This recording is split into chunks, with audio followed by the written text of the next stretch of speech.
Junior Instructor Welder Daily MCQ Day 70. If the weld metal melting completely through the base metal, which resulting in A. crack, B. undercut, C.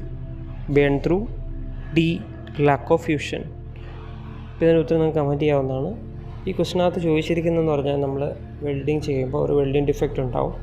Welding defect base മെറ്റലിനെയും കൂടെ cross ചെയ്ത് melting സംഭവിക്കുകയാണെങ്കിൽ അതിനെ വിളിക്കുന്നത് എന്താണ്? അതിനെ വിളിക്കുന്നതാണ് burn through. ഈ ക്വസ്റ്റിൻ്റെ option എന്ന് പറഞ്ഞാൽ ഓപ്ഷൻ സി ആണ് ബേൺ ത്രൂ. ക്രാക്ക് ഫോം ചെയ്യുന്നത്, അണ്ടർകട്ട് ഫോം ചെയ്യുന്നു, ലാക്ക് ഓഫ് ഫ്യൂഷൻ എന്ന് പറഞ്ഞാൽ പലതും ഡിഫറെൻ്റ് ആണ്. ക്രാക്ക് ഫോം ചെയ്യുന്ന യൂഷ്വലി ഇംപ്രോപ്പർ വെൽഡിങ് കൊണ്ട് സംഭവിക്കാം. അണ്ടർകട്ട് സംഭവിക്കുന്നത് എക്സസീവ് മെൽറ്റിങ് സംഭവിക്കുമ്പോഴാണ്.